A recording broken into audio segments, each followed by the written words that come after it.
давайте включать. Можно говорить? Ой, добрый день, уважаемые коллеги. Меня зовут Чалышева Любовь Васильевна. Я председатель жюри Республиканской олимпиады по экологии. Вот уже 23 года. Ужас какой-то. Вот. А к слову сказать, олимпиада по экологии проходит 25 лет. Мне не совсем я себя удобно чувствую в такой ситуации, поскольку не вижу вас, не вижу вашей реакции, вообще не знаю, кто в данной ситуации меня слышит. Но надеюсь, что мы с вами были когда-то знакомы, и надеюсь, что во время этой нашей сегодняшней беседы я смогу немножечко ответить на некоторые ваши вопросы и рассказать о том, какие изменения произошли в Олимпиаде по экологии. Ну, те, кто давно работает с олимпиадниками, кто готовит детей на Олимпиаду по экологии, наверное, уже обратили внимание на то, что вопросы олимпиад существенно изменились.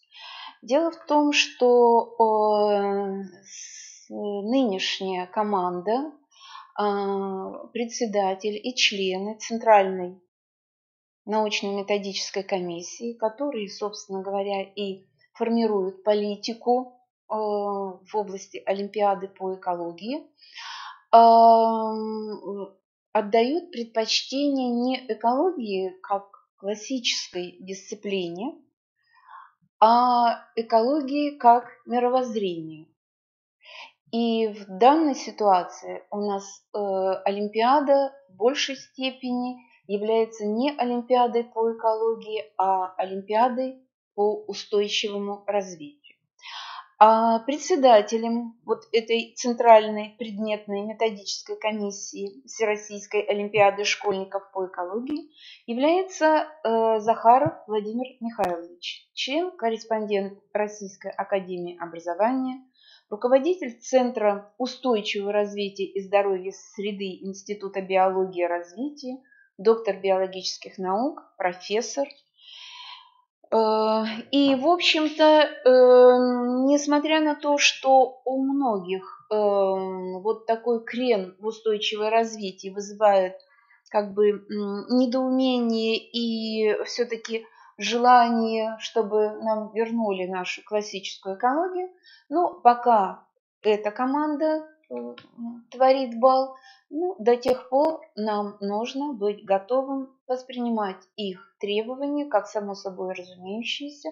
И, как говорят в армии, не надо обсуждать приказы, надо их выполнять. В наших интересах сделать так, чтобы мы могли подготовить наших учеников максимально качественно для участия в республиканском туре и, конечно же, для участия во всероссийском туре. Надо сказать, что нет каких-то квот на то, сколько человек поедет на Олимпиаду, на Всероссийскую олимпиаду. Если случится так, что 10 человек наберут высокие баллы, значит, я думаю, что республика найдет деньги и всех достойных отправит на Россию. Вот наша задача сейчас, цель нашей встречи заключается в том, чтобы посмотреть, какие произошли изменения, и еще раз поставить какие-то акценты, выделить эти акценты и, соответственно, говорят, что я смогу даже ответить на ваши вопросы. Пока я вижу только свою презентацию перед собой. Вообще, Олимпиада школьников является самой массовой процедурой оценки знаний учащихся. Ежегодно в ней принимают участие 8,5 миллионов человек. Что касается значимости вот этой процедуры, Направлено оно как раз на выявление и развитие у обучающихся творческих способностей и интереса к научно-исследовательской работе, поскольку в Олимпиаде по экологии помимо теоретического тура есть еще практический, на котором я отдельно остановлюсь в своем выступлении, поскольку это очень важная часть, значимая часть вот самого испытания. Экология сегодня рассматривается как путь решения глобальных проблем и практических задач, путь формирования культуры поведения человека. В общем-то, и в Олимпиаде экология рассматривается немножко как наука. Это первая часть слайда. Это устойчивость экологических систем. И второе, в большей степени, экология как мировоззрение. Большинство вопросов Олимпиады сформулированы таким образом. Я говорю о республиканском и всероссийском туре. Соответственно, и муниципальный тур тоже уже идет с учетом вот тех требований республиканского и всероссийского тура. Чтобы не оказалось так, что на муниципальном туре мы ограничиваемся обсуждением, допустим, факториальной и популяционной экологии, а на республику приходим, и там совсем другого плана вопросы. То есть заранее надо готовить учеников уже по другим книжкам, я покажу, какие они, и немножко с креном в устойчивое развитие. Так вот, в большей степени на Олимпиаде по экологии ученики должны показать, в общем-то, скажем, здесь как раз вот прослеживается тот самый компетентностный подход, о котором так много говорили, говорят в последние годы.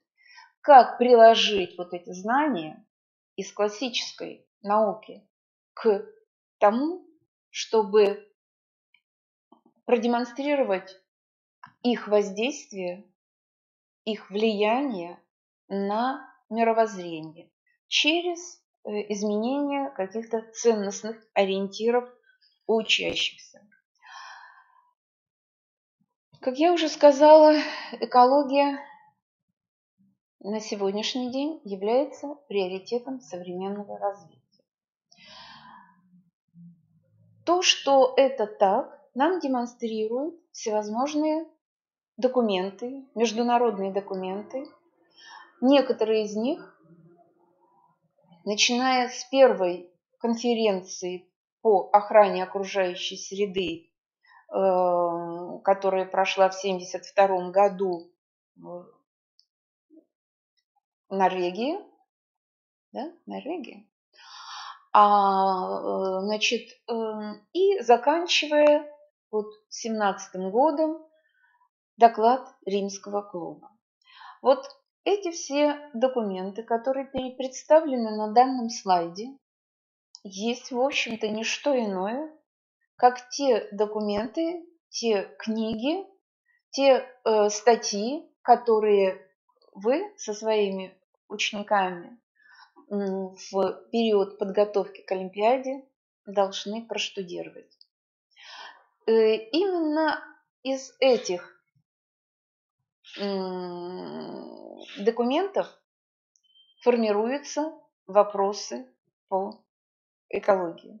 Как вы видите, это уже совсем не те фамилии, это уже не Криксунов и Пасечник, к которым мы привыкли. Что касается документов, которые демонстрируют экологию как приоритет современного развития на уровне Российской Федерации, то здесь ученики, учащиеся, которые идут на Олимпиаду, должны знать документы, которые вы видите на следующем слайде. Каждый раз, выступая перед участниками Олимпиады, я говорю, что Олимпиада не имеет никакого отношения к школьной программе. На Олимпиаду идут лучшие, те, которые знают предмет в самых разных его аспектах. И поэтому, несмотря на то, что вы видите здесь документы стратегии экономической безопасности Российской Федерации, стратегии экологической безопасности Российской Федерации, это документы совсем не предназначенные для среднестатистического школьника, но их должны знать школьники, которые углубленно изучают экологию.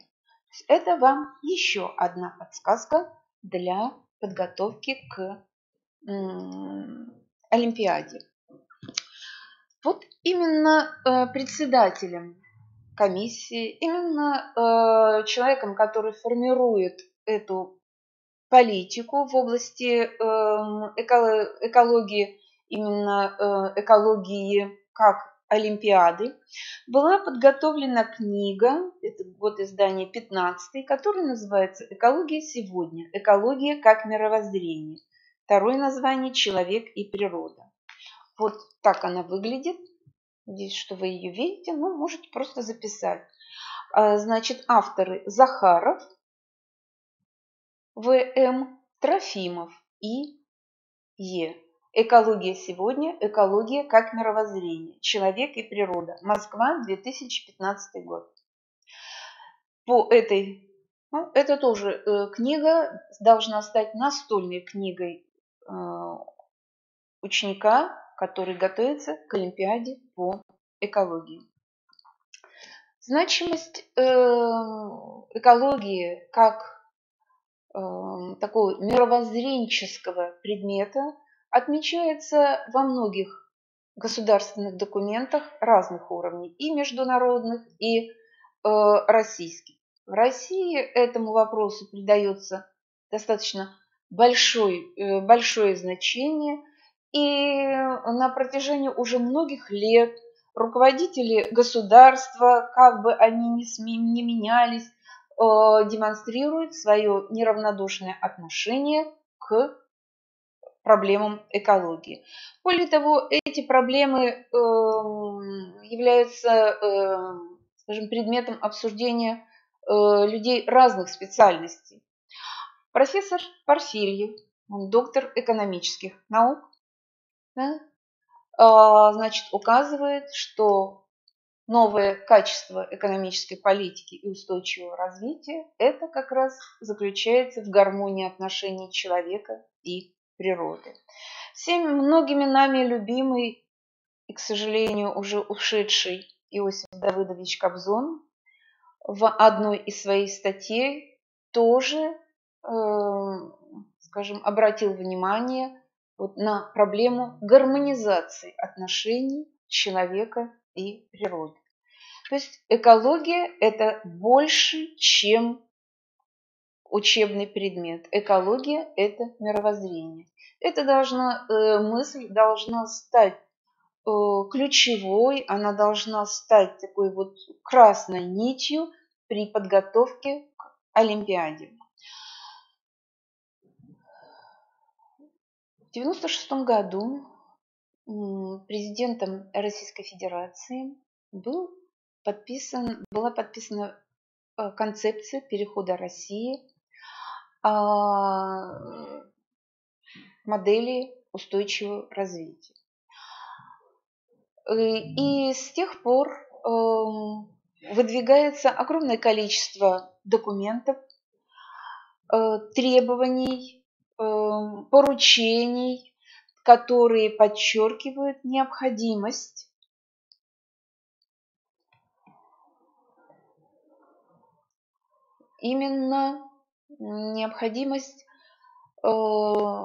обратить внимание на проблему гармонизации отношений человека и природы. Вот, допустим, документ, выдержка из перечня поручений Госсовета в 2016 году и указ президента Российской Федерации. По поводу указа президента За свою некороткую жизнь мне удалось пережить уже столько президентов и столько вот этих указов, в которых рекомендовалось, настоятельно рекомендовалось, значит, включать предмет экология в образовательные стандарты. Пока как-то это, ну, что называется, вот, караван все идет, ничего пока не меняется. Вообще экология является неотъемлемой частью жизни общества. Хотим мы того или не хотим, согласны мы с этим или не согласны. Ну, достаточно сказать, что предметов в большинстве школ экологии нет. Но, как я вам уже сказала в начале, уже 25 лет идет Олимпиада по экологии. То есть будем надеяться, что она и дальше будет здравствовать и развиваться. И она является важной частью подготовки учащихся к будущей жизни, вне зависимости от того, на какие специальности они будут в дальнейшем поступать. Членами Центральной предметной комиссии по экологии были проведены исследования, где они постарались посмотреть статистику, на какие же специальности поступают учащиеся, которые выступают в Олимпиаде, являются участниками Всероссийской Олимпиады по экологии. Безусловно, это самые разные направления. Это не только, естественно, научные направления, это, допустим, медицина, педагогика. Это и много технических дисциплин. Любой современный специалист в современном мире, он должен быть экологически подкован и знать основы взаимоотношения вот в современном мире. Ну, теперь немножко ближе непосредственно к к предмету нашего разговора. Во многих регионах созданы, работают детские объединения по предметам, центры подготовки одаренных детей, центры олимпиад. В нашей республике ежегодно перед началом, незадолго до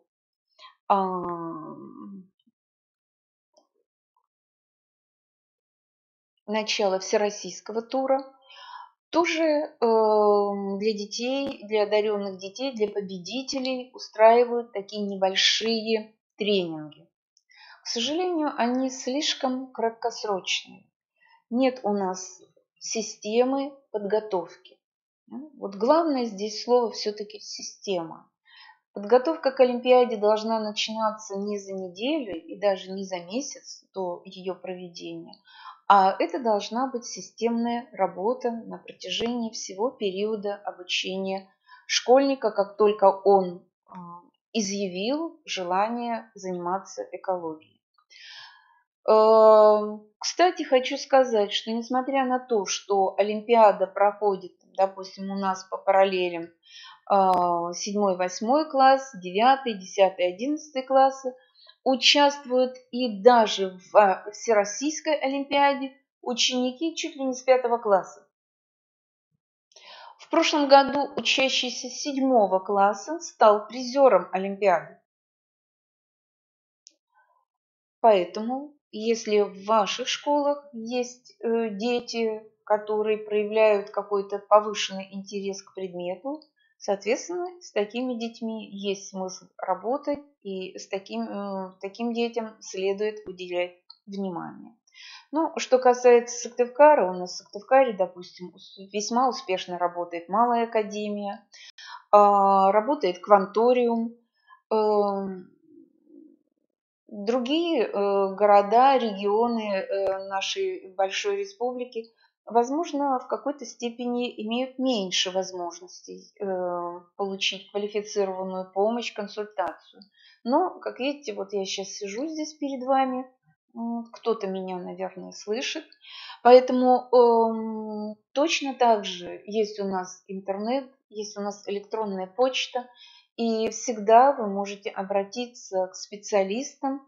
И каждый раз на Олимпиаде я говорю, что звоните, пишите, а я вас сведу с теми людьми, которые смогут оказать вам какую-то консультативную поддержку, помощь, пока абсолютно бесплатно. Это ничего не будет вам стоить.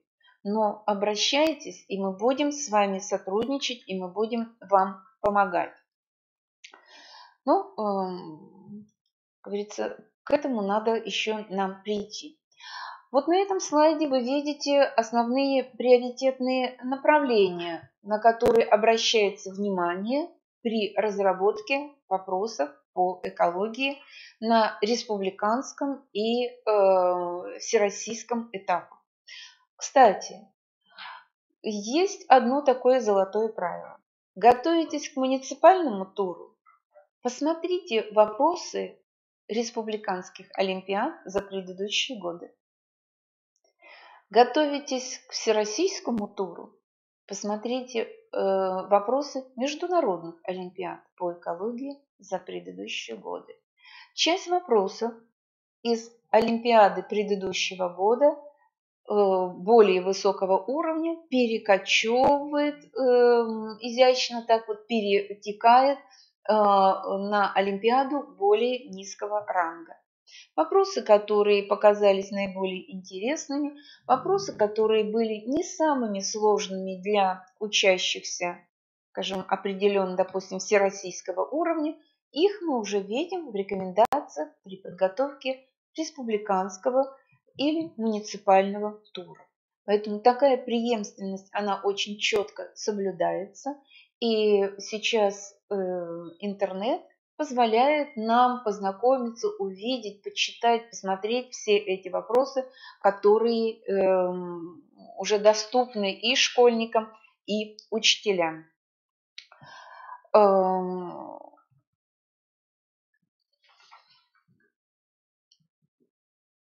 Ну, сейчас я хочу сказать несколько слов по поводу подготовки исследовательского проекта. Самое важное при подготовке исследовательского проекта – это выбор темы.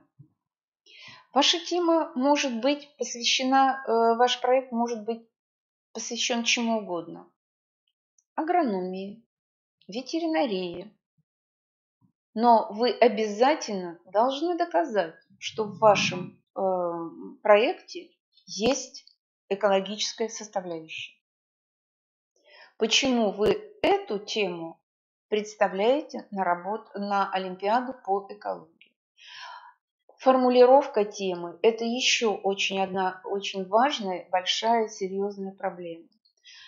В прошлом году на республиканском туре Олимпиады девочка, не буду называть даже ни районов, ни тем более имен, может быть, меня сейчас слушают учителя из этого района,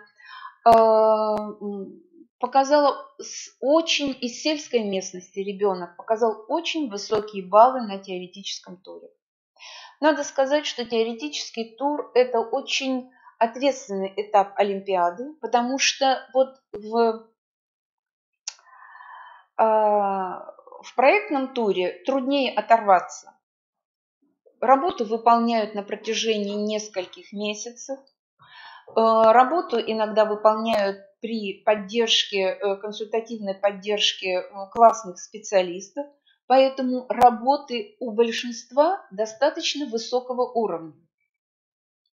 И поэтому теоретический тур – это как раз вот та фора, которую получает ученик,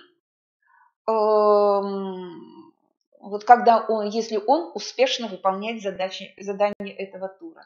Ребенок прекрасно написал теоретический тур, но реферат у него, исследовательский проект назывался «Медведь в селе». Как вы думаете, про что была работа? А работа была проблема, очень даже экологическая. Проблема заключалась в том, что вокруг села стихийно организовалось ряд свалок. И именно к этим свалкам, к остаткам пищевых отходов и стал приходить медведь. Так вот, все то же самое, только переформулировав тему, расставив по-другому акценты, ведь проблема-то вот дословно назывался исследовательский проект «Медведь в селе».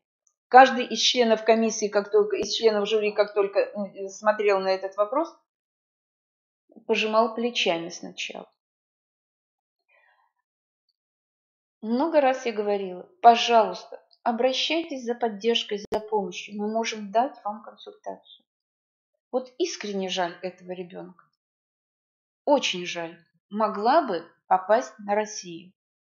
Другое дело, как бы она там выступила, это уже другой вопрос. Вот. Но могла бы попасть на Россию.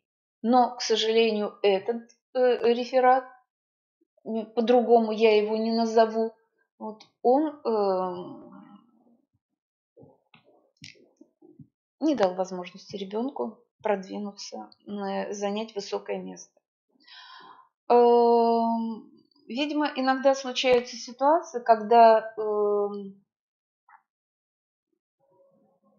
у ребенка просто нет достойного реферата, нет достойного исследовательского проекта. В прошлом году, опять же, была еще одна работа ученика, который тоже показал неплохой результат на теоретическом туре, но работа была, у нас сложилось впечатление, что это вообще методическая работа учителя. Совсем не детская работа, совсем не про то, что надо. Опять же, давайте исходить из того, что у нас Олимпиада по экологии, а в скобках мы в уме держим Олимпиада по устойчивому развитию. И поэтому, если бы у нас был не медведь в селе, а проблема утилизации мусора и последствия, пожалуйста, рассказывайте там про медведя в селе. Там было неплохое социологическое исследование, опрос разных людей и так далее, вот, разных специалистов, выяснение их отношения к проблеме и так далее. Все можно было бы обыграть. Но вот что случилось, то случилось.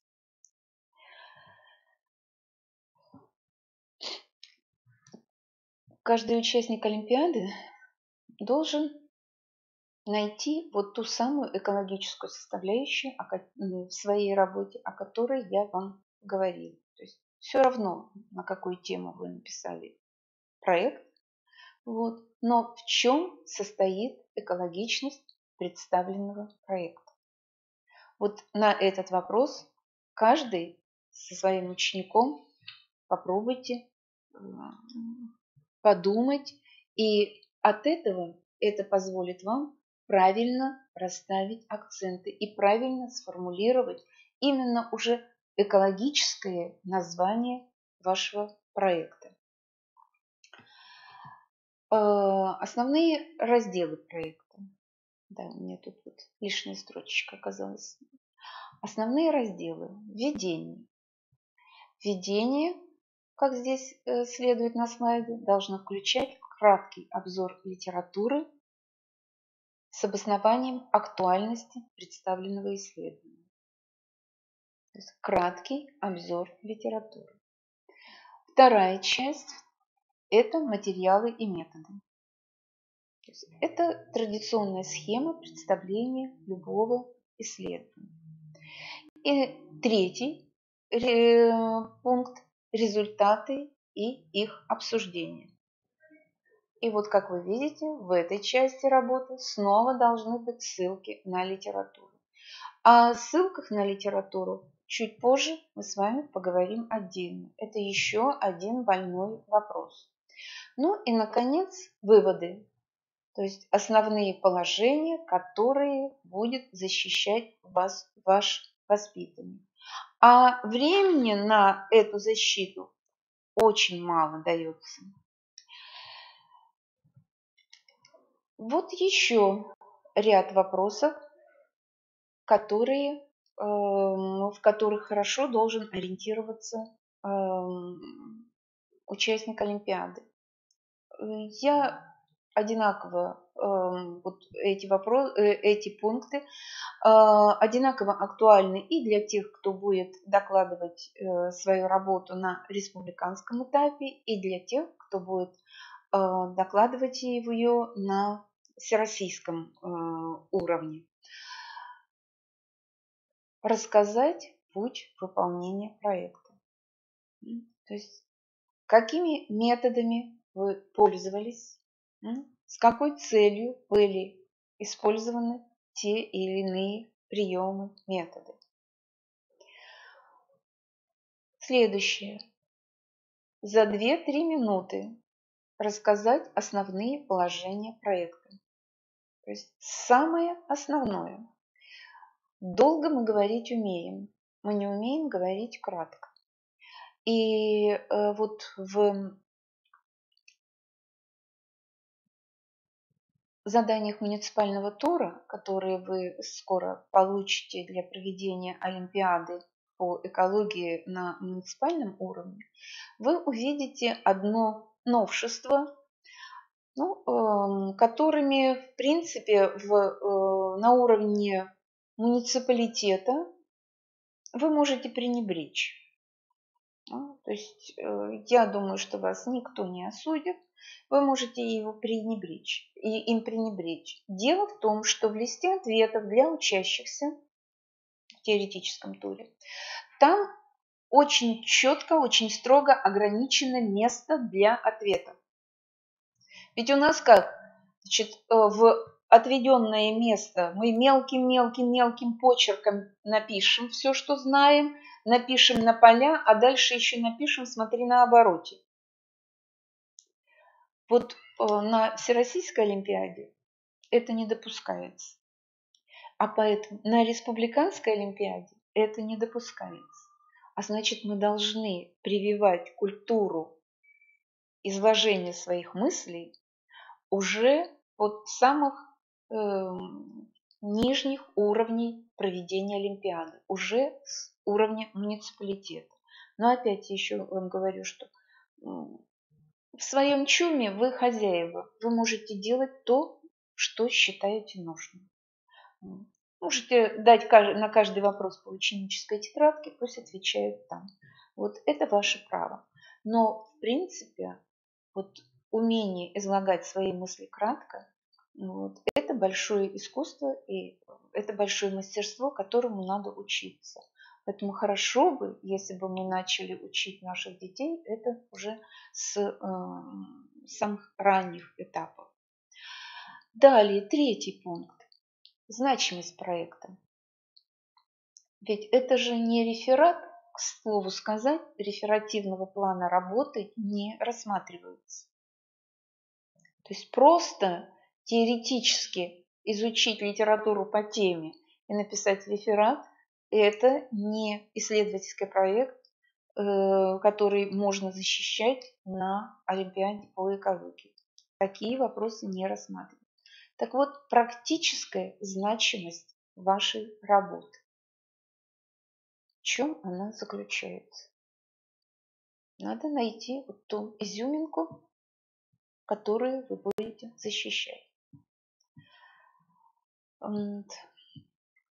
И экологичность проекта. Я уже, по-моему, дважды сегодня об этом говорила, да? Все равно по какому направлению. А в чем же состоит экологичность? Так, опечатка у меня тут.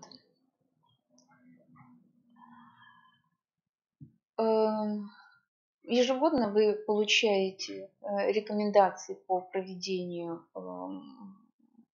муниципального тура.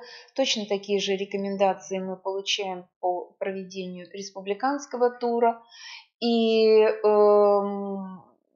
мы оцениваем ваши работы ваших учащихся в соответствии с теми требованиями, которые дает нам Центральная предметная методическая комиссия.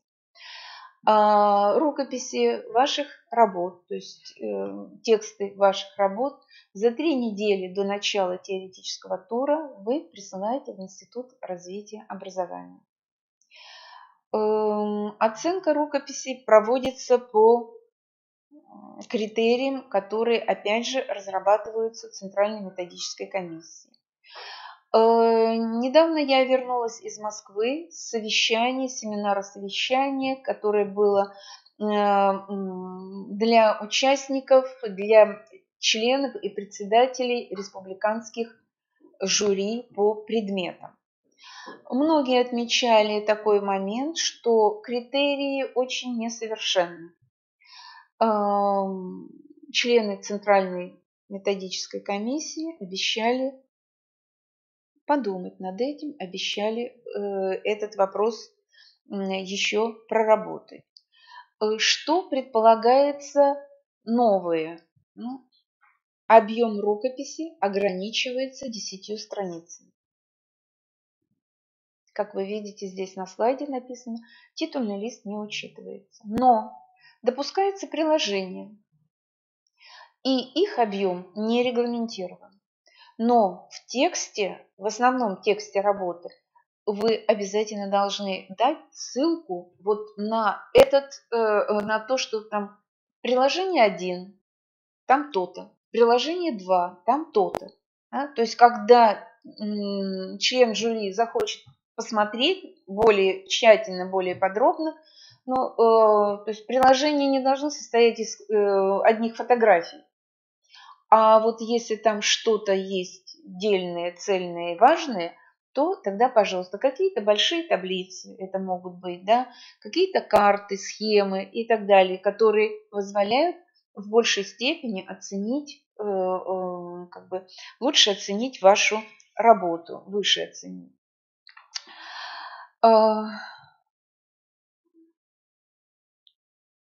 Здесь информация для тех, кто успешно пройдет муниципальный, региональный тур и поедет на Россию. На Россию еще до выезда нужно отправить тезисы исследовательского проекта в объеме 2 страницы. Здесь вот вы видите основные положения. Это не секрет, это можно сказать секрет Полишинеля. Об этом знают все. Тезисы не читают, об этом сказал сам председатель комиссии, но они обязательно должны быть. Если у вас есть тезисы, вы автоматически получаете уже сразу 4 балла. Но если вы не направили тезисы, вы получаете 0 баллов. Вы теряете сразу 4 балла. Поэтому вовремя, в срок, эти 2 страницы нужно отправить. Даже если что-то совсем горит, вот эти страницы надо отправить. Оформление списка литературы. Это беда, это проблема, которую мы пытаемся исправить на школьном уровне. Мы учим наших студентов, мы пишем курсовую работу 1, 2, 3, и в дипломной работе оказывается, что мы не знаем, как оформлять список литературы. А оказывается, что все начинается каждый год, все начинается снова. Существует много стандартов оформления списков литературы. Как я говорю, в каждом ЧУМе свой теперь, хотя есть, он называется государственный стандарт, да? Но надо сказать, что последний стандарт оформления, он очень какой-то замудренный, такой очень неудобный. Возьмите любую серьезную книгу и посмотрите, выберите себе пример, образец оформления списка литературы. Очень важно, чтобы вы, как написано здесь сам последний тезис, какой бы способ ни был выбран, должно быть единообразие. Вы решили делать ссылки в квадратных скобках по тексту. Ваше право. Делайте эти ссылки в квадратных скобках, ставьте цифру. Мне такой способ представления списка литературы кажется очень неудобным, потому что достаточно появиться одному какому-то источнику, и весь этот список, все эти цифры начинают уже плывут и создают много сложностей в переоформлении. А если мы в скобочках напишем Иванов 2005 год, Петров 2007 год и так далее, то это опять же укладывается в допустимые нормы оформления списка литературы. И очень удобно потом в список литературы в конце показать в виде алфавитного перечня тех статей, которые вы изучили. Очень часто наши учащиеся используют журналы. И тогда в списке литературы мы видим журнал «Экология. Жизнь». Но ведь в журнале «Экология. Жизнь» было штук 30 разных статей, а мы использовали, вероятнее всего, только одну. Так, пожалуйста, начните с того, что это был Иванов И.Н. Дальше следует название статьи, а уже дальше следует название журнала, год, номер и можно написать страницы. Но опять же, если вы написали в одном месте страницу, то следует писать уже и во всех местах. Поэтому лучше со страницами не связываться, если в требованиях специально это не оговорено. В некоторых списках, в некоторых изданиях обязательно требуют с указанием точной страницы, на какой странице была эта цитата. Поэтому оформлению списка источников самое серьезное внимание. Это культура обращения с первоисточниками. Это очень важный аспект представления материала. После общения с членами Центральной методической комиссии, на которых мы обсуждали все плюсы и минусы всех процедур, связанных с проведением Олимпиады по экологии, пришли к такому мнению, что устная презентация проекта, скорее всего, с этого года будет 5 минут. То есть это то время, за которое ученик должен суметь рассказать о своей работе, показать ее актуальность, основные идеи, основные те положения, как было написано раньше, которые выносятся на защиту, да, и практическую значимость этой работы. Всего 5 минут. В критериях оценивания защиты, устной защиты проекта отдельным пунктом прописано нарушение регламента. За нарушение регламента снимаются баллы. Поэтому четко свой доклад структурировать таким образом, чтобы основные мысли были изложены за 5 минут. Но, как вы видите, второй пункт гласит, что дискуссия по проекту без ограничений. То есть, если ваша работа заинтересовала жюри, то, соответственно, будут и второй, и пятый вопросы, которые позволят вашему подопечному, участнику Олимпиады, более подробно рассказать о всех вопросах, о всех тонкостях выполненной им работы. Более того, ученик должен апеллировать к мнению специалистов в данной области. То есть в дискуссии по проекту он должен обращаться к литературным источникам, должен ссылаться на имена ученых, которые работают в этой области и с работами которых, с результатами работ которых согласуются или не согласуются его выводы. Особо хочется сказать, что нужно как бы готовить учеников. Конечно, защита проекта – это очень стрессовое такое вот состояние, повергает ученика. Поэтому нужно готовить детей вот к тому, чтобы они достойно перенесли это событие. Хотя, конечно, мы всегда стараемся максимально дружелюбно, спокойно проводить это мероприятие, вот, учитывая то, что дети наши и так вот, в достаточно напряженном состоянии находятся. Но нужно очень спокойно и по-деловому относиться к замечаниям. И особенно к тем замечаниям, которые, возможно, будут сделаны, если вы придете на консультацию, если вы обратитесь за консультацией еще до того, как вашу работу увидит вся комиссия вот в тот момент, когда будет защищать ее ваш воспитанник. Много раз я всегда говорю своим студентам, сколько раз вам сделают замечание, столько раз скажите спасибо.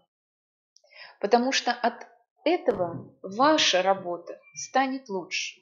Никто потом не вспомнит, кто вам делал замечание. Вы будете хорошо выглядеть, ваша работа будет грамотной, методически правильно выстроенной, если вы учтете все замечания. В прошлом году у нас была такая вот не очень хорошая ситуация. Был хороший, вернее, так скажем, был проект, к которому было ряд замечаний. Но как-то проигнорировал ученик эти замечания. И с этими замечаниями пошли и на одну олимпиаду, и на следующий уровень. Абсолютно ничего не учитывая. Более того, уже были найдены и ответы на те самые вопросы, на те самые замечания. Уже было предложено, вот, пожалуйста, прочитай и в следующий раз в своем выступлении учти это. Ну, что случилось, то случилось.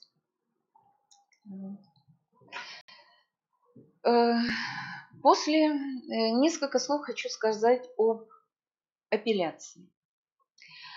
В наших школах есть вот прямо наряду с подготовкой к Олимпиаде учат учеников и подавать апелляцию.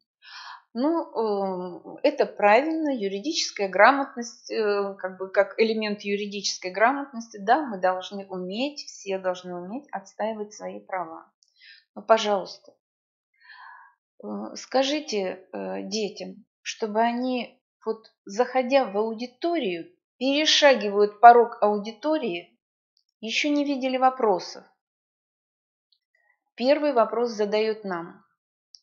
А когда можно подавать апелляцию? Ну, вы хотя бы работу сначала напишите. Апелляция достаточно рискованное предприятие. Дело в том, что во время апелляции вы можете не только получить несколько дополнительных баллов, но в результате пересмотра, более тщательного пересмотра вашей работы, вы можете и лишиться нескольких баллов. Каждый раз, когда перед финальным оглашением результатов, когда идет разбор полетов, как мы говорим, да, когда идет разбор обсуждения вот, тех вопросов, которые были, и полученных ответов, значит, показываю презентацию, вопрос и ответ. И прошу учащихся, вот прежде чем идти на апелляцию, соотнесите, пожалуйста, насколько ваш ответ согласуется вот с тем примерным ответом. Конечно, никто не требует, чтобы ученик попал слово в слово вот, в те формулировки, которые даются в примерном ответе. Но основная идея должна быть выдержана. Если вы уверены в своей правоте, ну, члены комиссии тоже, члены жюри тоже люди, и как бы от ошибок никто не застрахован, значит, ваше право подать на апелляцию. Ну, и учащиеся, и учителя должны знать, что у нас сейчас работы, результаты нашей работы как членов жюри по всем предметам, эти результаты очень прозрачны. Работы всех учащихся сканируются и выставляются в интернете. То есть вы всегда имеете возможность посмотреть работу своего ученика, его ответы и вот как, насколько корректно была оценена эта работа. Одно вам могу сказать, что наша республика попала в число регионов, которые завышают оценки участникам Олимпиады. То есть, ну, как бы для членов комиссии, наверное, для членов жюри, может быть, это не очень хорошо, да?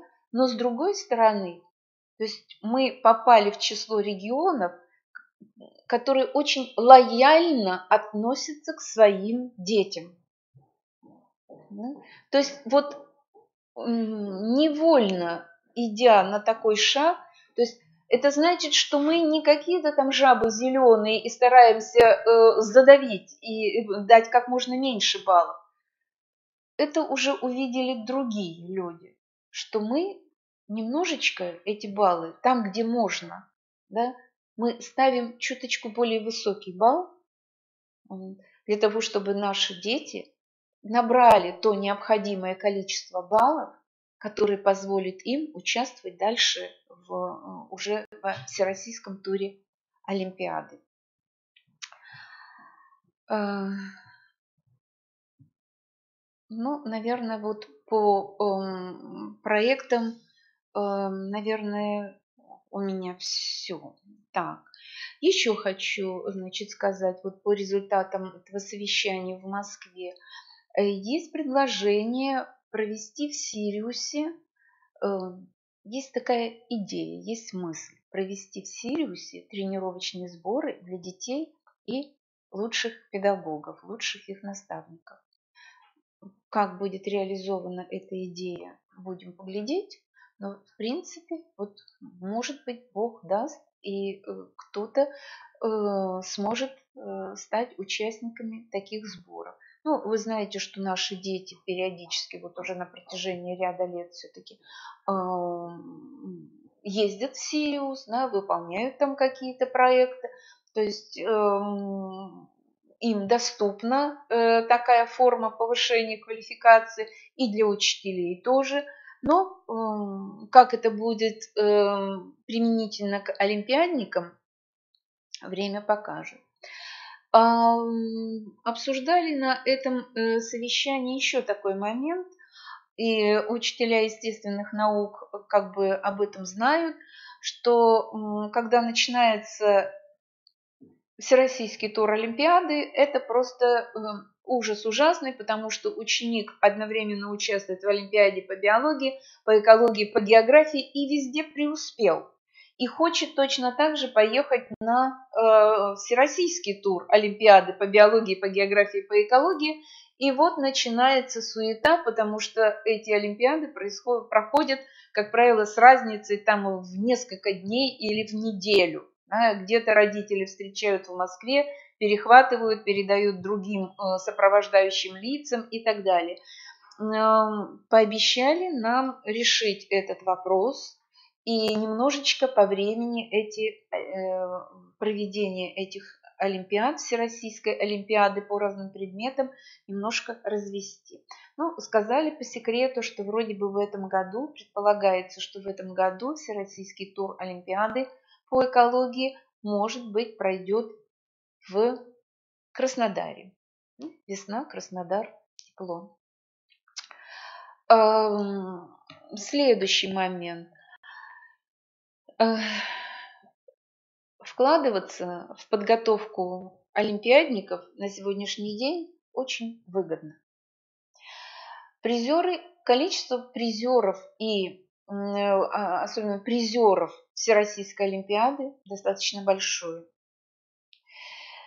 Все призеры, не говоря уже о победителях, получают сертификат, который действителен 3 года. То есть, если вы получили сертификат в 9 классе, как участник Олимпиады в 9 классе, что вы стали призером Олимпиады, уж о победителях не говорю, то через 2 года, став студентом, вы имеете право получать президентскую премию, президентскую стипендию в размере 20 тысяч рублей. На сегодняшний день это 20 тысяч рублей. Плюс, конечно же, стипендия, текущая стипендия. И таким образом ученик сам себя, студент сам себя обеспечивает. Может, еще и родителям будет помогать. То есть это финансово выгодные для учащихся мероприятия. И надо сказать, что Олимпиада по экологии, в отличие от Олимпиады по биологии, о которых я пару слов еще скажу чуть позже, мне кажется, что она на порядок легче. Несмотря на все вот последние новшества, которые введены, несмотря на то, что из этой Олимпиады потихонечку уходит классическая экология, хотя вопросы все равно остаются, безусловно, вопросы, связанные с какими-то там экосистемными процессами, популяционными закономерностями, они все равно остаются, потому что рассуждать об этом, не зная основ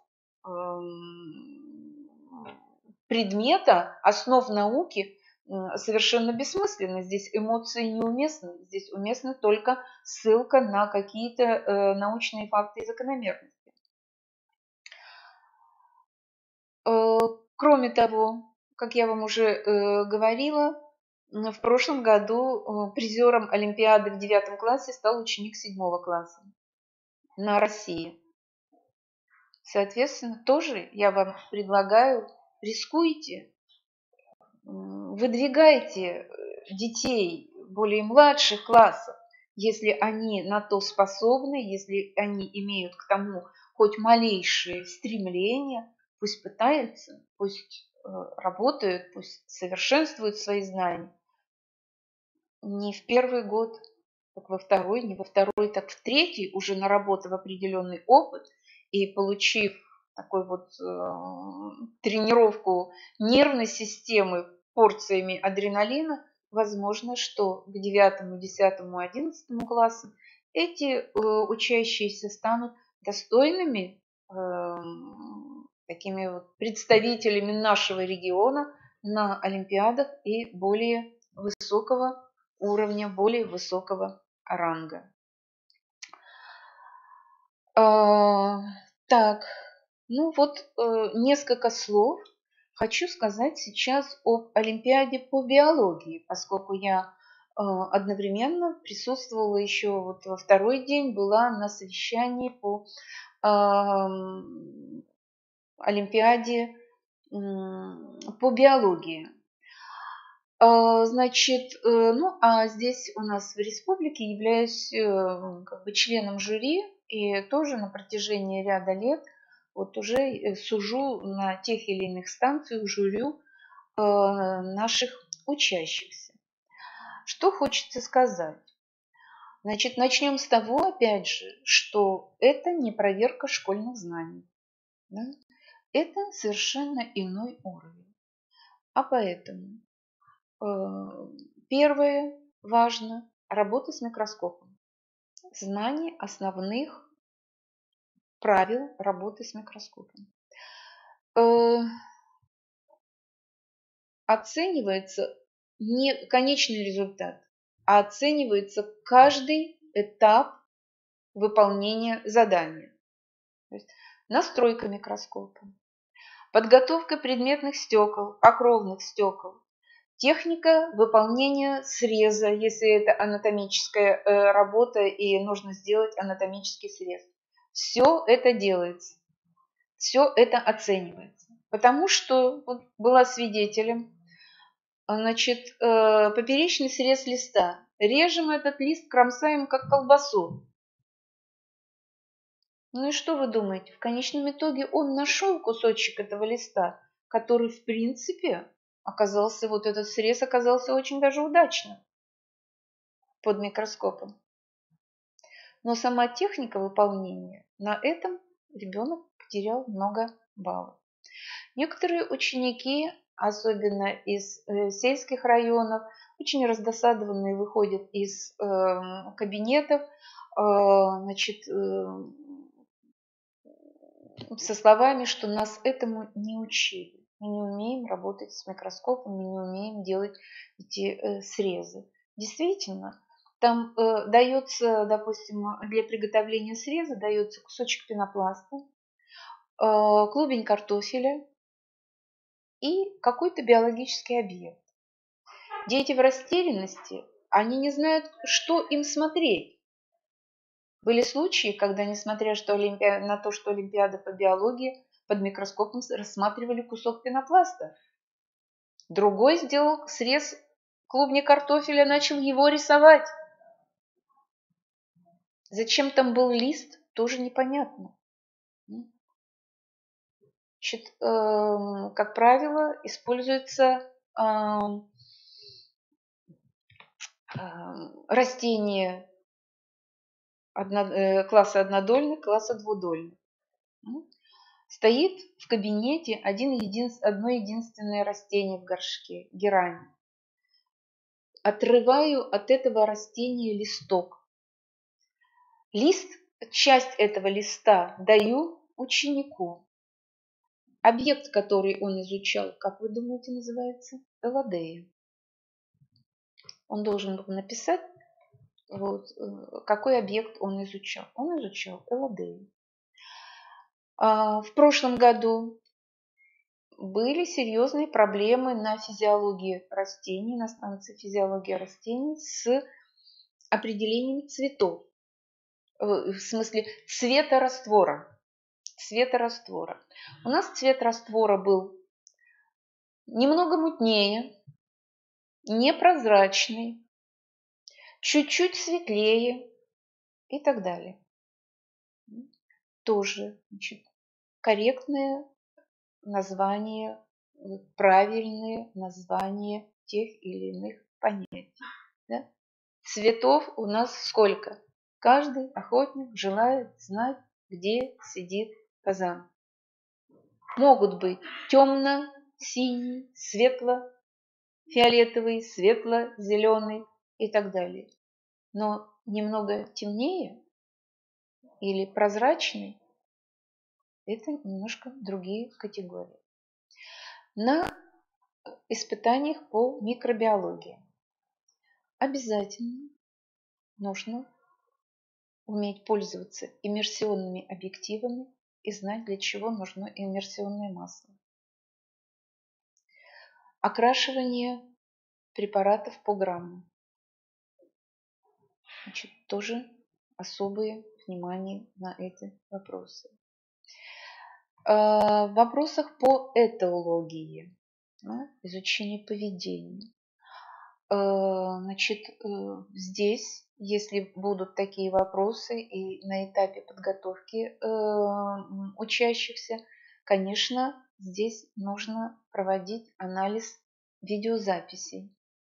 Такие работы должны проводиться в компьютерном классе с использованием видеозаписей. Если встречаются измерения, если встречаются вопросы по экологии, а в Олимпиаде по биологии есть, во всяком случае, во Всероссийском международной Олимпиаде целый раздел – это экология отдельно. Такая классическая экология популяции, сообщества, организма, среда. Здесь еще один такой серьезный момент. Когда мы проводим какие-то исследования, то всегда говорим о том, что в биологических исследованиях, в любых биологических исследованиях должна быть определенная повторность. измерений. Допустим, определить средний вес 10 листьев березы. Куда проще. Да? Взвесили, записали. А если мы возьмем еще раз 10 листьев, а если возьмем еще раз 10 листьев, наши результаты изменятся? Конечно. А первый результат будет корректным? Нет, конечно. То есть 3-5-кратная повторность, она должна присутствовать. В этом заключается грамотность ученика, что по одному измерению о явлении не судят. Каков средний вес учеников вашего класса? Давайте кого взвесим, Машу или Петю?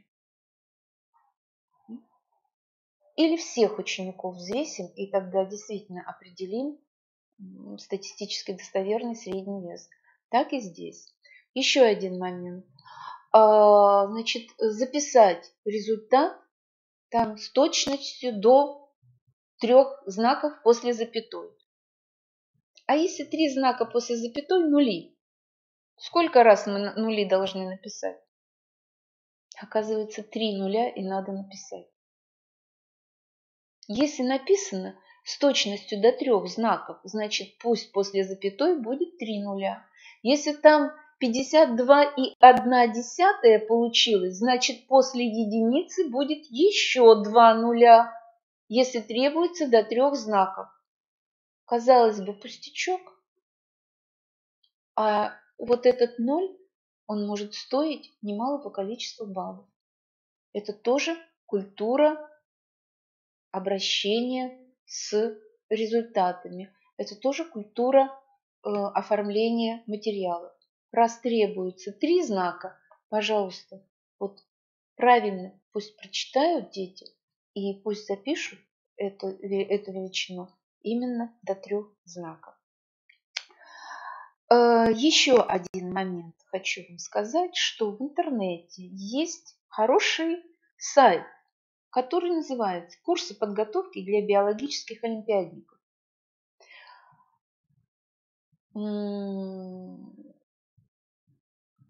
Короткие фильмы, где показано, как поставить тот или иной опыт, а это, в принципе, там идет серия опытов, серия заданий, которые встречают наши ученики на олимпиадных испытаниях, и с пояснениями, с комментариями специалист расскажет, покажет, продемонстрирует. Потом можно это повторить уже в своих домашних условиях, то есть в кабинете, под руководством учителя, и попытаться сделать ту же самую работу.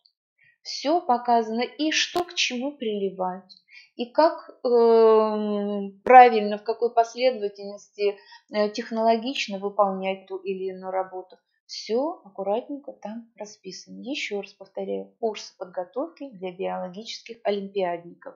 3W, КПД, латинские буквы, био, без пробела, все, kpdbio.ru. Вот на этом сайте вы можете найти вопросы. Вернее, не вопросы, можете найти вот такие, это своего рода консультация при подготовке к олимпиаде по биологии.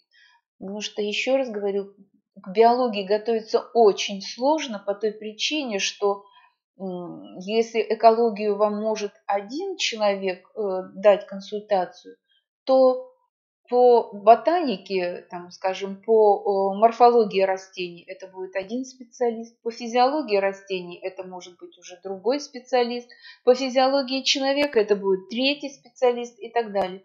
А здесь, во всяком случае, особенно для тех, кто живет в отдаленных районах, кто не имеет возможности консультироваться со специалистами постоянно, вот вы можете сделать это через этот сайт и много хороших полезных советов для себя там увидите. Наверное, я рассказала все, что хотела рассказать. Я не знаю, есть ли какие-то вопросы, как мне здесь сейчас это все увидеть. Значит, я должна свернуть эту И ничего-то я не вижу, да? Так, сейчас попробуем открыть. Ага, тут кто-то нам зарегистрировались, а вопросов пока нет. Уважаемые коллеги, если есть вопросы, пожалуйста, у нас есть несколько минут. Пожалуйста, я готова на них ответить. Если что-то вам показалось непонятным, спорным, вот. Ну, я никаких вопросов не вижу. Да? Нет вопросов? Нет вопросов. Жаль, что нет вопросов. Вот. Ну, я надеюсь, что наша встреча была для вас полезной. Еще раз хочу вам сказать, что если вдруг после окончания вебинара у вас возникнут вопросы, я всегда к вашим услугам готова У нас есть еще месяц на подготовку к муниципальному туру Олимпиады. Да, значит, есть еще время для подготовки к республиканскому туру. Обращайтесь, если с чем-то сможем помочь, будем рады. Спасибо вам за внимание, успехов вам, всего доброго. Звоните. До свидания. Так, все. Прямо так меняемся.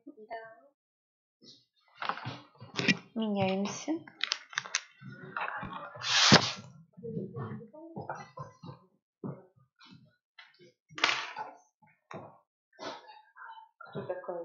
Нет, сейчас давай флешку. Зачем мне флешку? У них все уже тут. Уже. Я заранее. Здравствуйте, уважаемые коллеги. Наш вебинар продолжается. Валентина Федоровна, пожалуйста. Сейчас Валентина Федоровна представится. Продолжение у нас по географии.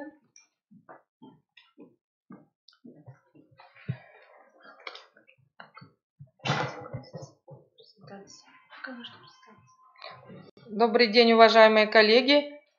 В конце сентября состоялся Всероссийский семинар совещания для членов жюри регионального этапа Всероссийской олимпиады школьников. Я присутствовала на семинаре как член жюри по предмету география от Республики Коми. Я являюсь доцентом кафедры естественно-научного образования Института естественных наук Сыктывкарского государственного университета имени Екатерины Сорокина. На пленарном заседании были рассмотрены актуальные проблемы проведения регионального этапа Всероссийской олимпиады школьников в субъектах Российской Федерации. В этом году российская команда школьников в составе 4 человек завоевала 1 золотую, 1 серебряную и 2 бронзовые медали на 15-й международной географической олимпиаде, которая проходила с 31 июля по 6 августа в Канаде, в городе Квебек. В 2018 году сборная России улучшила результат. На прошлогодней географической олимпиаде ребята завоевали 3 серебряную и 1 бронзовую медали. Абсолютным победителем стал Ален Каспанов из Москвы. Он получил золотую медаль. Он первый россиянин, который выиграл абсолютное первое место в личном зачете на Международной олимпиаде по географии и назван лучшим юным географом мира. Ольга Богданова из Москвы завоевала серебряную, а Вячеслав Боголюбский из Челябинской области и Михаил Селюгин из Пермского края бронзовые награды. Было отмечено, что наши школьники очень хорошо знают фактический материал, но хуже причинно-следственные связи. Участники показывали свои знания в 3 турах: письменный тест, полевое наблюдение и мультимедийный тест. Все задания представлены на английском языке. Международные олимпиады, хочу вам напомнить, по географии проводятся с 1996 года. В них участвуют школьники из более чем 40 стран. Количество участников регионального и всероссийского этапа ограничено. Участники выстраиваются по рейтингу. По географии во Всероссийской олимпиаде участвует максимум 210 человек. Наибольшее количество призеров во Всероссийской олимпиаде было представлено из города Москва. 2 место занял Санкт-Петербург и 3 место Татарстан. Представитель Татарстана рассказал об олимпиадном движении в республике. И интересным является тот факт, что за подготовку победителя или призера Всероссийской олимпиады учитель получает денежное вознаграждение в размере от 120 до 780 тысяч рублей. Ну, также о своих достижениях рассказал докладчик из Липецкой области, так как у них тоже большие успехи в олимпиадном движении. Центральная предметно-методическая комиссия каждый год анализирует изменения и перемещения региона в рейтинге. Например, если регион длительное время не выделялся высокими результатами и вдруг несколько человек оказываются в верхней части рейтинга, то возникает вопрос к жюри, как данный факт можно объяснить. Или на региональном этапе оказывается вверху, а на заключительном внизу с нулевыми баллами. Ну, было отмечено, что в последнее время нулевые баллы или отметки исчезли. Схожие проблемы и с муниципальным этапом. Некоторые победители муниципального этапа показывают очень низкие результаты, что наводит на мысль об их случайном продвижении на региональный этап. Также был отмечен тот факт, что школьный этап олимпиады нередко проходит дома с родителями, в том числе и в Москве, и что этого не должно быть. После пленарного заседания было практическое занятие на тему анализ заданий в системе оценивания по предметам, особенности инструментария процедуры оценивания заданий регионального этапа Всероссийской олимпиады школьников и подведения итогов. В этом году все работы победителей и призеров регионального этапа олимпиады были сканированы и отправлены в Москву, где они были тщательно проанализированы. Участникам совещания была представлена презентация с примерами неправильного оценивания. Но так как завтра состоится муниципальный этап олимпиады по географии, то я остановлюсь на примерах, касающихся данного этапа.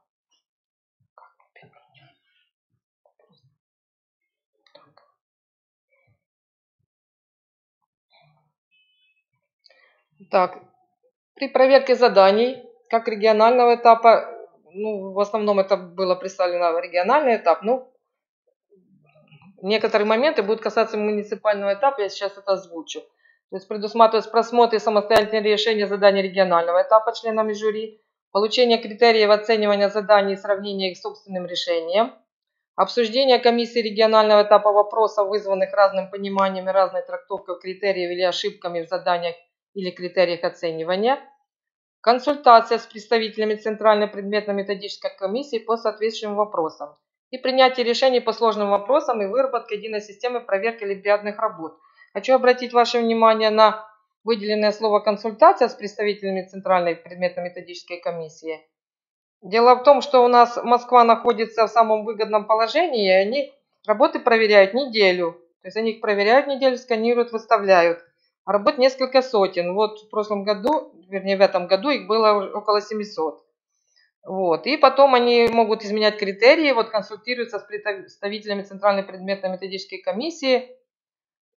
Вот. И когда мы, представители регионов, попросили дать телефон Центральной предметно-методической комиссии, нам было отказано, и вот телефон там и электронный адрес предоставил только руководитель московской команды, потому что у нас, как будет показано ниже, много возникает вопросов у жюри, а так как в прошлом году мы должны были проверить буквально за 3 часа и выдать результаты, то это была нелегкая работа. Вот и сейчас теперь рассмотрим примеры задач на определение географического объекта, и вы вот увидите, какие бывают сложности при проверке регионального этапа, и я как бы методические указания дам на проверку муниципального этапа. Ну, здесь тут проверка ответа участника, продолжается подробное осмотрение особых случаев, обсуждение комиссии, публикация критерий оценивания, просмотр работ участников и апелляция. Так, ну вот, например, большие проблемы возникли с задачами, ну, подобно вот данной задаче, где в условии было сказано, там, путь Афанасия Никития за 3 моря, и был вопрос, через сколько стран он пересек. Ну и вот, проблема возникла в том, так как не было озвучено, сколько надо назвать стран, то ученики поназывали, ну вот, предусматривается в ответах 4, за каждую по 2 балла, а на самом деле поназывали, например, Йемен, Украину, Белоруссию. Вот. И некоторые ученики учениками было названо по 15-20 стран Ближнего Востока. Но есть такие школьники, которые вот понимают, что чем больше стран они назовут, раз их не ограничивают, то попадет вероятнее и правильный ответ. Поэтому у нас в заданиях, которые будут на муниципальном этапе, указано количество. То есть если надо назвать какие-то объекты, то указано, например, 4, 6 или 2. И также причины и так дальше. Чтобы потом жюри, как бы для жюри не было проблем проверять по 20 ответов и думать, какие из них засчитывать, какие не засчитывать. То есть надо будет как бы сделать упор на то, что вот там написано 4 страны, значит должно быть 4. Потому что нам и было озвучено, что если стран, как бы объектов названо больше, то снимать баллы. Но никто не сказал никаких рекомендаций, то есть сколько баллов надо снимать и за сколько лишних объектов. А если назвали 20 или 15, то есть, например, 5 лишних или 10 или 15, то сколько баллов снимать? Опять же оставлено на рассмотрение жюри, а мы тоже. А потом нам также вот будут, сейчас вы увидите тоже ниже, делать замечания по этому поводу. Так, теперь вот обратили внимание, бывают вот такие задания, хотя вот примечание, если вы видите, возможно, хотя маловероятно. Также упоминание участниками не значимых акваторий. Вот. Так вот, и вот вопрос у жюри. Как нужно оценить тот факт, что сами составители задания закладывают критерии оценивания такие маловероятные ответы? То для максимума нужно написать 3 маловероятные акватории. Ну, по поводу вот то, что предусматривалось,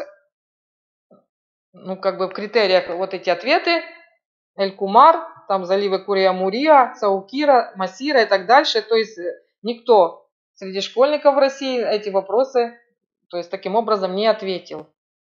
Вот. И вот сами же как бы московские преподаватели таким образом критиковали задания регионального этапа. То есть, что они так вот составлены сложно. Так. Потом в критериях ответов бывают явные ошибки. Вот я вам показываю критерии, которые были предусмотрены на одно задание. И вот вверху написано, то есть над ответ летом. В это время над Аравийским морем дуют летние муссоны, способствующие парусному мореплаванию с востока на запад. Но все географы знают, что в этом месте над Аравийским морем летом дует юго-западный экваториальный муссон, и он дует с запада на восток, или с юго-запада на северо-восток, но не с востока на запад. То есть в критериях была явная ошибка. Потом дальше была названа зима или в начале весны. Вот. И то есть как жюри должно было проверять. И потом вот они как бы сделали со всех заданий, которые были выставлены выше, представлены выше, с этих задач, сделали критерии оценивания. Как вот указано, что в критериях оценивания встречаются ошибки, опечатки. То есть вот летний, зимний муссон надо было как бы зимний муссон, а не летний. Потом ряд правильных ответов не учитывается. Наблюдается противоречие в количестве баллов за отдельные элементы.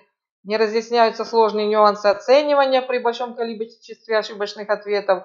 И разъясняются границы интервалом, по которым можно было отделить верные ответы от неправильных. Вот.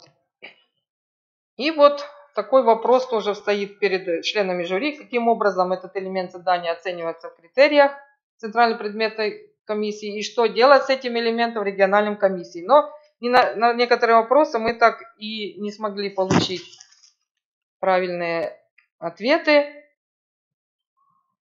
Вот. И даже не знаем, как потом поступать. То есть телефон нам не дают, а говорят, что надо, если вы хотите, не согласны с критериями, то есть надо звонить, писать и советоваться. И только после разрешения Москвы изменять критерии. А если проверяем всего один день, то на это, понимаете, сами нету времени. Даже если 2 дня. Ну вот Москва что сделала? В течение недели, так как именно проверку недели, они поменяли критерии и проверили свои работы заново по критериям. А наши работы-то остались, как и остались. Единственное, что вот, может, они там наши работы сами там перепроверяли, выставляли в рейтинге. Так вот, видите, все это поменяло. Так. Вот какие требования выдвинуты перед членами жюри. Все изменения в критериях оценки должны быть согласованы с Центральной предметно-методической комиссией. По возможности изменения должны касаться фактической стороны, без изменения количества баллов за элементы ответа. То есть, как бы количество баллов должно оставаться неизменным, а можно в пределах варьировать в пределах этого количества баллов за вопрос. Общее количество баллов задачи должно остаться неизменным, и проверка всех работ должна быть проведена по измененным критериям. Так, хочу обратить внимание теперь на задачи, которые связаны, примеры задач на определение географического объекта. Вот на региональном этапе было такое задание, надо было по фрагменту контурной карты угадать бассейн какой-то реки, какая река, и выполнить там, назвать реку, бассейн, какой буквой обозначены и так дальше. Дельту назвать, природные зоны. И, конечно, название это была река Миссисипи, названия были совершенно разнообразные. Были названы следующие реки. Сказали, что больше всего была приведена Волга. И дальше школьники про Волгу-то все живут, мы с вами там и в Республике Коми, на Восточноевропейской равнине. То есть про Волгу написали очень много, и таких же про другие реки. То есть вы видите, какие были данные ответы. Но жюри сказала, что если неправильно назван ответ, сколько бы ученик ни написал, даже если это 3 страницы, то надо обнулять такую работу. То есть не назвали Миссисипи, хоть он там назвал Волгу и написал про нее 3 страницы, совсем баллов не ставить. Я сама лично задавала вопрос, что делать с такими работами, если кто-то написал, например, про Волгу на 3 страницы, а кто-то не написал вообще ничего, и пустая страница. То есть можно ли добавить 1-2 балла за ту работу, что школьник проявил знания какие-то, показал там глубокие знания по какому-то объекту. Они сказали нет, надо ставить 0, потому что неизвестно, вдруг этот школьник выучил там 2 реки или там 5 рек, 5 стран и везде их подставляет, в надежде на то, что жюри, видя его глубокие знания по данным объектам, добавит им дополнительные баллы, поставит. Поэтому у вас также будет на муниципальном этапе на узнавание географического объекта вопросы. Поэтому, если, например, неправильно назван географический объект, то баллы ни за какие там дополнительные случайные совпадения в последующих вопросах не ставить. То есть полностью данная задача обнуляется. Так. Это ваш вопрос касается, был вопрос про Тиманский кряж. Обращу ваше внимание, должна была ответить Тиманский кряж. Потом Тиманский кряж являлся водоразделом для каких рек? Это Северная Двина и Печора. И потом, через какие субъекты Российской Федерации она протекает от Архангельской области, Республики Коми, и к какому субъекту выходит в нижнем течении. Это Ненецкий автономный округ. Теперь какие варианты были, ответы были?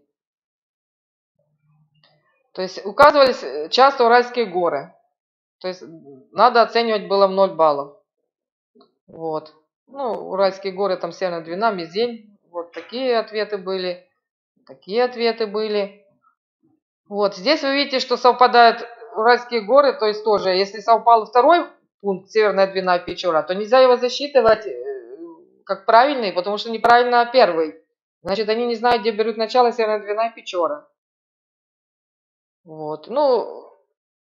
Надо было определить восточноевропейская равнина, и были названы возвышенности, которые то есть возвышенности были названы на восточноевропейской равнине, но вместо Тиманского кряжа назывались Приволжская возвышенность, Среднерусская, Валдайская, Северные Увалы, и они, естественно, должны были засчитываться как неверные ответы. Хочу обратить внимание на пример этого ответа, так как, например, вместо Тиманского кряжа указаны Северные Увалы, но дальше идет все правильно по критериям. То есть Северная Двина, Печора, Архангельская область, Республика Коми, Ненецкий автономный округ. Но это тоже за этот ответ ставится 0. То есть если первый объект назван неправильно, то все последующие совпадения являются чисто случайными. И все равно с самого начала 0, значит все в дальнейшем, даже если совпал ответ, 0. Еще такие были ответы. Тоже хотя бы так правильно все. то, что про Дон там и про Северное Двину там тоже не ну, как бы обнуляется все.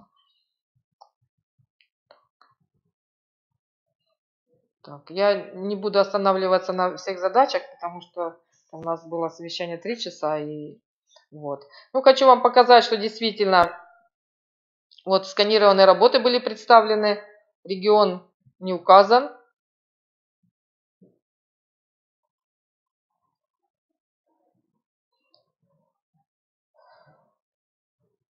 Я просто их прощелкаю, чтобы вы видели, насколько глубоко комиссия все это проработала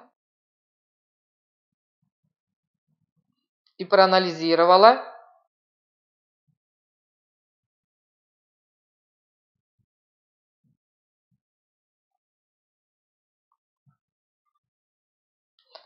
Так, и потом были как бы следующие проблемы. Отклонения при проверке, вызванные разной трактовкой ответа участников. Системные расхождения проверки, вызванные разным пониманием, разной трактовкой критериев, изменения критериев, явные ошибки при проверке, явная фальсификация, подлог, увеличение количества баллов, то есть были поставлены дополнительные баллы, и неверное внесение баллов в протокол или общую базу. Когда мы задавали вопросы, что ну, как бы в критериях регионального этапа тоже же вот есть ошибки, но они так же, как всегда, сказали, что не ошибается тот, кто не работает, всегда есть ошибки. Вот, и было сказано на то, что вот часть жюри у нас как бы баллы хоть за малейшие какие-то правильные ответы добавляли, а были жюри, которые даже полностью правильные ответы, непонятно по какой причине, зачеркивали, ставили нули. То есть это называлась жесткая проверка, и даже хоть немножко правильный ответ, то все это обнулялось. Вот. Ну, были дописаны дополнительные баллы и так дальше. Были, конечно, ошибки технического характера. Неверная оценка, пропуски ответов, неправильно посчитана общая сумма баллов, неточности стилистического характера, снижение или завышение баллов, связанные с неверным написанием названий географических объектов, снижение или завышение баллов, связанные с разной трактовкой терминов, понятий, определений. Категорически запрещено было снижать или повышать баллы, связанные с аккуратным заполнением бланка, неряшливостью, красивым или непонятным почерком. То есть ни в коем случае нельзя снижать баллы за неряшливость. Как бы школьник не написал, начеркал там, крив, кость написал, но надо все это проверить. И не даже полбалла нельзя ничего снижать. Точно так же нельзя добавлять баллы за там, красивый почерк, аккуратное заполнение и так дальше. Вот на это тоже был сделан акцент.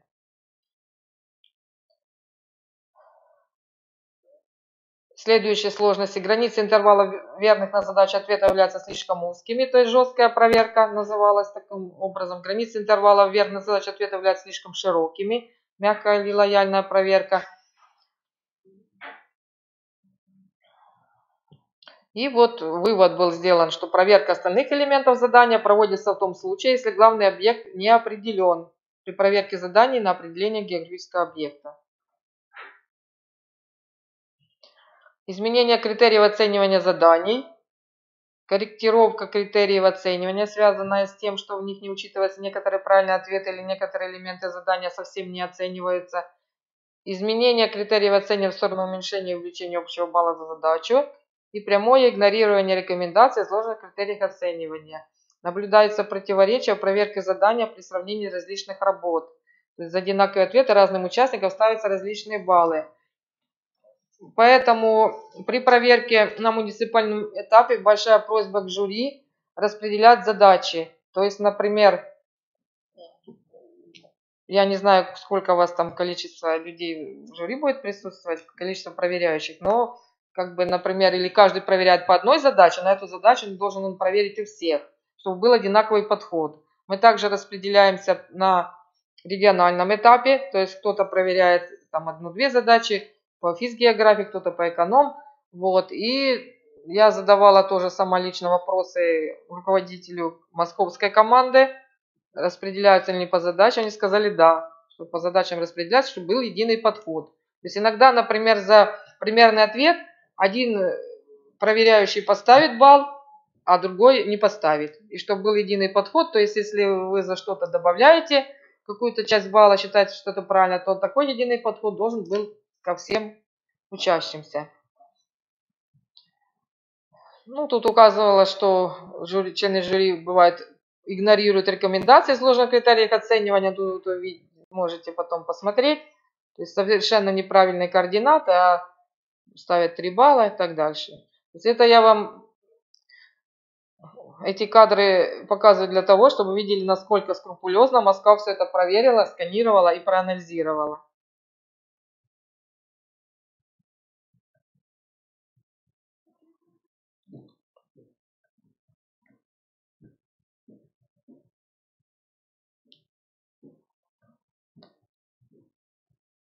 Так, это тоже у нас. Так, вот. Теперь за некоторые ответы предусматривается, например, 3 балла. То есть предусматривалось в критериях или 0, или 3 балла. И, конечно, если хоть частично что-то было правильно, то мы добавляли, ну, я не буду за всех членов жюри, так как мы задачи распределяли, вот лично я всегда добавляла за малейший правильный ответ, например, хотя бы 1 балл, или полбалла, или 2 балла, хотя было предусмотрено или 0, или 3. Потому что, например, вот вопрос, предусматривался в критериях такой ответ, 0,6415, да, а некоторые округлили до 0,6, и тоже как считать, правильно это или неправильно. Вот. Ну, тут приводятся разные примеры, варианты. Вот. И половина, например, участников решала задачу там по другому принципу, не то, что предусматривалось в критериях ответов. Даже вот должно было за сколько там лет вырастет лес, вы рассчитать, такие были даны цифры. И вот ключевой вопрос, как поставили, допустимо ли дробить 3 балла за каждый из пунктов, или существует только 2 возможных варианта оценки, 0 и 3 балла. Вот это называется продвижение по задаче. И вот приводились тут как бы примеры, в каких случаях можно ставить 1 балл. То есть если частично решено правильно, то балл ставится. Но дело в том, что вот это все, как бы все эти критерии были разработаны через несколько дней после того, как прошла Олимпиада, а в регионах она уже прошла, и уже все баллы посчитаны, оценки выставлены, результаты отправлены в Москву. То есть Москва в любом случае находится в более выигрышном положении, они все это делают целую неделю. Вот. А нам в регионах намного все сложнее. Теперь я вот в завершение хочу показать вам, нас выстроили по рейтингу, то есть слева вы видите регионы, которые продвигали по задаче. То есть за малейшие как бы правильные ответы ставили баллы. И как вы видите, что Республика Коми на 4-м месте. Вот. То есть мы очень лояльно проверяли. То есть при малейшем правильном ответе добавляли баллы, насколько это возможно. Вот. Тут находится и Москва, то есть мы не таком плохо, и Московская область и так дальше. То есть многие регионы, большинство регионов добавляли баллы. А вот отказались от такой проверки, вы видите регионы тоже, которые показаны справа, то есть они очень жестко подходили. Назван неправильно объект 0. Ну и так дальше. Так, ну в целом основные моменты я осветила. Хотелось бы услышать, может, какие-то вопросы.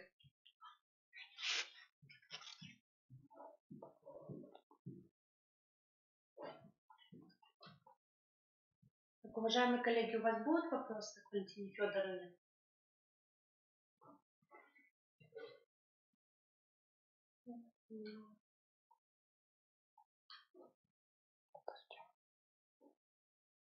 Вопросы.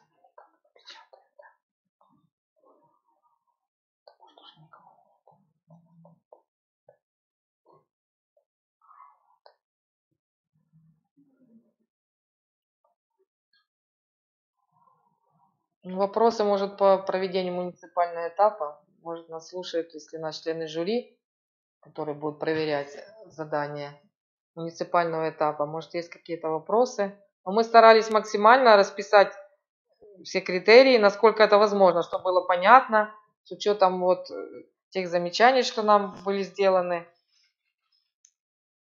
Ну, посмотрим, как у нас что получилось.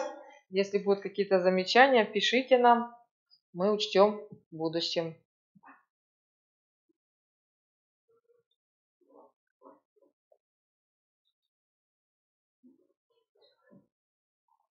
Спасибо большое. Спасибо вам, уважаемые коллеги. До свидания. Так, ждем ваших замечаний, вопросов. Сколько минут-то я хотела? Ну, хватит же.